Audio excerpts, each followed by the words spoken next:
நெடியோன் வணக்கம். நாம் இன்று விருதுநகர் மாவட்டத்தில் விருதுநகரிலிருந்து தென்மேற்காக மேற்கு தொடர்ச்சி மலையில் சற்று தொலைவில் அமைந்துள்ள வெம்பக்கோட்டைக்கு அருகில் உள்ள செவல்பட்டி என்ற கிராமத்தில் ஒரு பிரம்மாண்டமான மிகப்பெரிய அரண்மனை காணப்படுகின்றது. கிட்டத்தட்ட தென்பகுதிகளில் மதுரைக்கு தெற்கே அமைந்துள்ள அரண்மனைகளில் இதுவும் ஒரு மிகப்பெரிய அரண்மனை. விருதுநகர் மாவட்டத்தை எடுத்துக்கொண்டால் ஒரு மிகப்பெரிய அரண்மனையாக இது காணப்படுகின்றது. அந்த அரண்மனையை காணுவதற்காகத்தான் நாம் விருதுநகரிலிருந்து இருசக்கர வாகனத்தில் சென்று கொண்டிருக்கின்றோம். இப்பொழுது சிவகாசியை கடந்து கொண்டிருக்கின்றோம். சிவகாசியிலிருந்து 22 கிலோமீட்டர் தொலைவில் அது அமைந்துள்ளது. சிவகாசியில் சந்தை பகுதியை கடந்து கொண்டிருக்கின்றோம். இப்பொழுது சாத்தூரிலிருந்து 28 கிலோமீட்டர் தொலைவிலும் வைப்பாரின் தென்கரையில் அமைந்துள்ளது. வெம்பக்கோட்டையிலிருந்து 7 கிலோமீட்டர் வெம்பக்கோட்டை ஆற்றை வைப்பாற்றை இப்பொழுது கடந்து கொண்டிருக்கின்றோம். தென்காசியிலிருந்து 65 கிலோமீட்டர் தொலைவில் அமைந்துள்ளது. இப்பொழுது சரியாக செவல்பட்டியில் நாம் பயணித்துக் கொண்டிருக்கின்றோம். அரண்மனைக்கு அருகே நாம் வந்துவிட்டோம். இந்த இடத்தில் தாங்க அந்த அரண்மனை அமைஞ்சிருக்குது. அதாவது பழங்கால அரண்மனை என்று சொல்ல இயலாது. இந்த பகுதியில் பாண்டியர்களின் ஆட்சியை முதலில் நாம் பார்த்தால் தென்காசி பாண்டியர்களின் கீழ் இந்த அரண்மனை இந்த பகுதியானது இருந்திருக்கின்றது. அதன் பிறகு விஸ்வநாத நாயக்கரால் பாளையங்கள் பிரிக்கப்பட்ட பொழுது இந்த பகுதியானது பலரின் கைகளிலும் சென்றிருக்கின்றது. 7000 பண்ணை அதே போன்று சிவகிரி பகுதிக்கு அருகே இருப்பதால் இது எப்படி பிரிக்கப்பட்டது அன்று என்று தெரியவில்லை. ஆனால் இறுதியில் இந்த பகுதியான எட்டயபுர ஜமீனின் கீழ் ஆங்கிலேய காலத்தில் இருந்திருக்கின்றது. அப்பொழுது அவர்களின் உறவினர் ஒருவர் அமைச்சராக இருந்திருக்கின்றார். அவரின் பெயர் ஹரிச்சந்திர நாயக்கர் அல்லது மகாராஜா. அவர் அரசரோடு ஏற்பட்ட முரண்பாடு காரணமாக 200 ஆண்டுகளுக்கு முன்பு தன்னிச்சையாக இந்த பகுதியில் அவர் பிரிந்து வந்துவிட்டார் குடும்பத்தினருடன். அவர் கட்டிய அரண்மனையாக இருக்கின்றது. இப்பொழுது நாம் உள்ளேதான் செல்கின்றோம். இவர் எப்படி இந்த பகுதியை விலைக்கு வாங்கினாரா அல்லது வேறு ஜமீன்களிடமிருந்து பெற்றுக்கொண்டாரா, ஆங்கிலேயர்களிடமிருந்து நேரடி பகுதிகளை எடுத்துக்கொண்டாரா என்பதை பற்றி தெரியவில்லை. தெரிந்தால் உங்களுடன் நான் பகிர்ந்து கொள்கின்றேன். இந்த கதவுகளை பாருங்கள், மிக பிரம்மாண்டமான கிட்டத்தட்ட 10 அடி உயரம் கொண்ட கதவுகளாக மரக்கதவுகள் தேக்கு கதவுகள் காணப்படுகின்றன. அதே போன்று மேலே கண்காணிப்பு கோபுரங்களும் காணப்படுகின்றன. அங்கு காவலாளிகள் சென்று இந்த ஊரையே கண்காணிக்க முடியும். அவ்வாறான கதவுகள் கோபுரங்கள் அனைத்துமே இடிந்துபட்ட நிலையில் காணப்படுகின்றது. மிகப்பெரிய 10 அடி கதவுகளில் சிறிய ஓட்டை போன்ற சிறிய கதவு ஒன்றும் காணப்படுகின்றது. 2 அடி உயரத்தில் 1 அடி அகலத்தில். அது வழியாக காவலர்கள் விசாரித்துக் கொள்ளலாம். அதை சந்திக்க வரும் நபர்களை வெளிநபர்களை அதே போன்று எவர் என்று தெரிந்து கொண்டு உள்ளே அனுமதிக்கலாம். இப்பொழுது அந்த அரண்மனைக்கு முன்பாகத்தான் நான் இருக்கின்றேன்.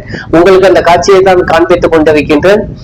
அதாவது கிட்டத்தட்ட 50 அடி 100 அடி நீளமும் 50 அடி உயரமும் அதே போன்று 80 அடிக்கு மேல் கிட்டத்தட்ட 100 அடி இருக்கும். அவ்வளவு அகலம் கொண்ட 80க்கு 100 அடி அகலம் நீளமும் அதே போன்று கிட்டத்தட்ட 50 அடி உயரம் கொண்ட ஒரு மிக பிரம்மாண்டமான மிகப்பெரிய தோற்றத்துடன் இந்த அரண்மனையானது காணப்படுகின்றது. இந்த அரண்மனைக்கு சுற்றுச்சுவரும் கோட்டை சுவர்கள் என்று சொல்ல இயலாது, சுற்றுச்சுவர்கள் காணப்படுகின்றன. அதே போன்று இப்பொழுது நான் காண்பித்தேன் அல்லவா, இந்த இடத்திலிருந்து இதற்கு பின்பாக ஏராளமான கட்டடங்களும் காணப்படுகின்றன. இந்த கட்டடங்கள் இடைக்காலத்தில் கட்டப்பட்டவையாக இருக்கின்றன. அதாவது இதுக்கு மின் இணைப்பு காணப்படுகின்றது. இந்த அரண்மனை கைவிடப்பட்டதாக சொன்னேன் அல்லவா, இந்த ரவிச்சந்திர நாயக்கர் மகாராஜாவுக்கு குழந்தைகள் கிடையாது. ஆகவே அவர்களின் 3 அக்கா தங்கைகள் இந்த சொத்துக்களை பங்கு வைத்துக் கொள்கிறார்கள். இது 200 ஆண்டுகளுக்கு முன்பு கிட்டத்தட்ட 150 ஆண்டுகளுக்கு முன்பு நடந்த கதையாக இருக்கின்றது. அதன் பிறகு அவர்களால் நிர்வகித்து வரப்படுகின்றது. இந்தியா சுதந்திரம் அடைந்த பிறகு இது கைவிடப்பட்ட நிலையில் இன்று காணப்படுகின்றது. கண்காணிப்பு கோபம் மேலே காணப்படுகின்றது. மிக பிரம்மாண்டமான முறையில் இந்த அரண்மனை கட்டப்பட்டு வைக்கின்றது. இன்று இவ்வளவு பெரிய அரண்மனை ஆட்சி மாற்றத்தின் காரணமாகவும் கால மாற்றத்தின் காரணமாகவும் கைவிடப்பட்ட நிலையில் இருக்கின்றது. இங்க இருந்து அவங்க கண்காணிப்பாங்க இந்த சின்ன கதவு வழியா. இந்த ஊர் மொத்தத்தையுமே மேலிருந்து காண இயலும் யார் நடமாடிக்கிறார்கள் என்று. அதற்கான ஒரு கட்டட அமைப்பும் காணப்படுகின்றது. இவ்வளவு பெரிய கட்டட அமைப்பை கட்டிய பிறகு ஏன் கைவிட்டார்கள் அல்லது கைவிடப்பட்ட நிலையில் ஒரு பரிதாப நிலையில் என்று காணப்படுகின்றது. இது பல இடங்களிலும் இடிந்து போய்விட்டது. இனி இது பராமரிக்க இயலாது, அரசால் கூட பராமரிக்க இயலாது. இந்த கட்டடங்களை இனி எதிர்காலத்தில் இடித்துவிட்டு அந்த இடத்தை வேறுவித பயன்பாட்டுக்காகத்தான் பயன்படுத்த முடியும். அவ்வாறுதான் பாவாளியில் கட்டடங்களை இடித்துவிட்டு அந்த இடத்தில் பள்ளிக்கூடம் கட்டியிருக்கிறார்கள். அவ்வாறான பொது பயன்பாட்டுக்கு தான் பயன்படும் வகையில் இந்த இடமான காணப்படுகிறது. நீதிமன்ற மற்றும் அவர்களின் சகோதர சிக்கலில் இப்பொழுது இது மாட்டி கிடைக்கின்றது. மிகவும் பயங்காட்டும் கைவிடப்பட்ட நிலையிலும் பயங்காட்டும் தோற்றத்துடன் யாகமற்ற பங்களாவாகவும் அதே போன்று மிகப்பெரிய வளாகமாகவும் புதர்கள் மண்டி கிடக்கின்றன. அதே போன்று வாசல் கதவுகள் மிகப்பெரிய தோற்றத்துடனும் உடைந்த நிலையிலும் அதே போன்று கண்காணிப்பு கோபுரங்களுக்கு உள்ளே செல்லும் வழிகள் முழுதும் உடைந்து படிகள் விட்டங்கள் அதே போன்று அனைத்துமே தொங்கிய நிலையில் தளங்களும் உடைந்த நிலையில் காணப்படுகின்றன. ஆகவே யாரும் உள்ளே செல்ல வேண்டாம். அனுமதி பெற்றுக்கொண்டு சென்றாலே உங்களுக்கு உயிர் பாதுகாப்பு கிடையாது. மேலே செல்வது தனிநபராக உள்ளே வந்து எவரும் நடமாட வேண்டாம். இங்கிருந்து மேலே இருந்து பார்த்தால் இந்த இடம் இவ்வளவு அழகாக காணப்படுகின்றது. கிட்டத்தட்ட 5 ஏக்கர் பரப்பளவு கொண்டதாக இந்த அரண்மனை காணப்படுகின்றது. இங்கு உள்ள தனிமையில் இருப்பதால் இங்கு பறவைகளின் ஒலிகளானது அச்சமூட்டுவதாக இருக்கின்றன. இப்போது உள்ளே போகின்றோம். ஏராளமான வவ்வால்களும் காணப்படுகின்றன. பாம்புகள் விசாயந்துகள் நடமாட்டம் இருக்கின்றன. இது முன்பக்க தாழ்வாகமாக இருக்கின்றது. இது பிற்காலத்தில் அதாவது நீட்டப்பட்ட ஒரு கட்டட அமைப்பாக இருக்கின்றது. அவ்வாறுதான் விட்டங்கள் அமைக்கப்பட்டுள்ளன. விட்டங்கள் அனைத்தும் தேக்கு மரத்தில் வெட்டி கொண்டு வந்து அந்த காலத்தில் இந்த ஜமீன்தார் கட்டியிருப்பார் என்று தெரிகின்றது. என்று அது அவ்வாறு கைவிடப்பட்ட நிலையில் விட்டு சென்று விட்டார்கள். காடுகளை அழைத்து கொண்டு வந்து கட்டப்பட்ட சொத்துக்கள் இன்று உடைந்த நிலையில் காணப்படுகின்றன. அன்று பெரிய ஜமீன்தார்களாகவும் அதே போன்ற ராஜாக்களாகவும் இருந்தவரின் சொத்துக்கள் கால வெள்ளத்தில் இவ்வாறுதான் இடிந்துபட்ட நிலையில் சிதிலமடைந்து வருகின்றன. இந்த அரண்மனையை முன்பு சில காலத்துக்கு முன்பு ஓரளவு சீர்படுத்தி இருக்க இயலும், பராமரித்து இருக்க இயலும். இப்பொழுது எந்த விதமான வாய்ப்புகளும் இதில் இல்லை என்றுதான் தெரிகின்றது. ஏனெனில் அந்த அளவுக்கு உடைந்து போய்விட்டன. வாசல் கதவுகள் அனைத்தும் பூட்டுகளால் பூட்டப்பட்டுள்ளன. முதல் தளத்தில் ஊஞ்சல் அதே போன்று ஏராளமான அவர்கள் பயன்படுத்திய பொருட்கள் ஆவணங்கள் இருப்பதாக தெரிவிக்கிறார்கள். ஆனால் அதற்கான அனுமதி கிடைக்கவில்லை. இது குதிரைகள் மற்றும் மாட்டு வண்டிகள் அவர்களின் வாகனங்களை நிறுத்துவதற்கான இடமாக தெரிகின்றது.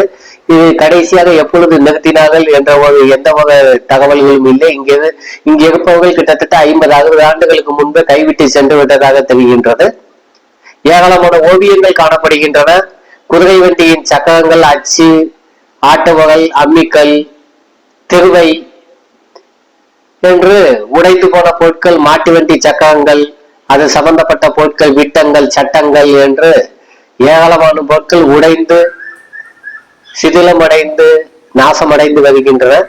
சுண்ணாம்பு பூச்சுடன் மிக அழகிய ஒரு 200 ஆண்டு கால பழமையான அரண்மனையாக இருக்கின்றது. எத்தனை ஆண்டு என்று தெளிவாகவும் சொல்ல இயலவில்லை. எட்டயபுர ஆவணங்களில் நாம் அல்லது இவர்களின் ஆவணங்களில் ஓரளவு தேடினால்தான் கிடைக்கும், அல்லது ஆங்கிலேயர்களின் ஆவணங்களில் மீண்டும் ஒரு முறை தேட வேண்டும். அவ்வாறு தேடி தகவல்கள் கிடைத்தால் உங்களுடன் நான் விரைவில் பகிர்ந்து கொள்கின்றேன். ஆங்கிலேயர்களின் ஆவணங்களிலும் தேடி இவர்கள் எவ்வளவு வகை கட்டினார்கள், என்னென்ன நடவடிக்கைகள் அப்பொழுது இருந்தன என்பது எந்தெந்த சம்பந்தமான ஆவணங்கள் நிச்சயமாக கிடைக்கும். இந்த அரண்மனையின் பின்புறத்தில் பார்த்தால் மிகப்பெரிய அளவில் மேலும் கட்டடங்கள் இதே போன்று 2 மடங்கு கட்டடங்கள் இருக்கின்றன. மேல் கூரைகள் கிடையாது, சிதிலம் அடைந்து விட்டன. துளசி மாடம் அதே போன்று கடவுளுக்கான வணங்கும் சிறிய சிறிய கட்டடங்கள், பாலடைந்த கட்டடங்கள், அந்த புறம் மிகப்பெரிய ஹால் போன்ற அறைகள் என்று இருக்கின்றன. இது இப்பொழுது கட்டப்பட்டதாக தெரிகின்றது. இடதுபுறமாக, அதாவது அரண்மனையில் நின்று பார்த்தால் வலது புறமாக இருக்கின்றது. இதன் புதர் மண்டிய பின்பகுதியாக இருக்கின்றது. இங்கு செல்வது அந்த அளவுக்கு பாதுகாப்பு இல்லாமல் இருக்கும் என்று நினைக்கின்றேன். அதே போன்று மிகப்பெரிய ஒரு காய்ந்த பட்ட மரங்களும் ஏராளமாக காணப்படுகின்றன. இதில் பறவைகள் அச்சமூட்டும் வகையில் ஒலிகளை எழுப்பிக் கொண்டு இருக்கின்றன. புதிய நபர்கள் உள்ளே சென்றால், அதாவது நம் செல்லும் அனைத்து நபர்களும் பறவைகளுக்கு புதிய நபர்கள் தான். அவர்கள் அந்த பறவைகள் எழுப்பும் ஒலிகள் உங்களுக்கு நிச்சயம் பயங்காட்டும். அதே போன்று வவ்வால்களும் சுத்தி தெரிகின்றன. விச ஐந்துகள் நடமாட்டமும் இருக்கின்றது.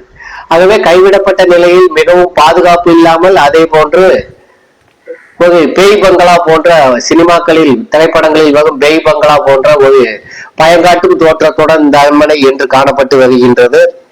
இங்கிருந்து சுரங்கப்பாதை அருணகிரி மலை வரை சென்றதாக சொல்கிறார்கள். அப்படி எது சுரங்கப்பாதை அமைப்பதற்கான வாய்ப்புகளே கிடையாது. அனைத்தும் புரட்டு கட்டுக்கதை. அவ்வாறு சென்றால் ஆக்சிஜனே இருக்காது. இன்று கூட மெட்ரோ ரயில் நிலையங்கள் அமைப்பதற்கும் அதே போன்று சுரங்கப்பாதைகள் அமைப்பதற்கும் ஏராளமான பொருட்செலவுகளும் அதே போன்று டெக்னிக்கல் என்று சொல்வார்கள் திட்டமிடலும் அதே போன்று ஏராளமான சிக்கல்கள் வருகின்றன. ஆகவே அமைப்பது வாய்ப்பே கிடையாது. இப்பொழுது அந்த அரண்மனையை தான் உங்களுக்கு நான் சுற்றி காட்டிக் கொண்டிருக்கின்றேன். இது இன்று மொத்தமாக கைவிடப்பட்டு விட்டது.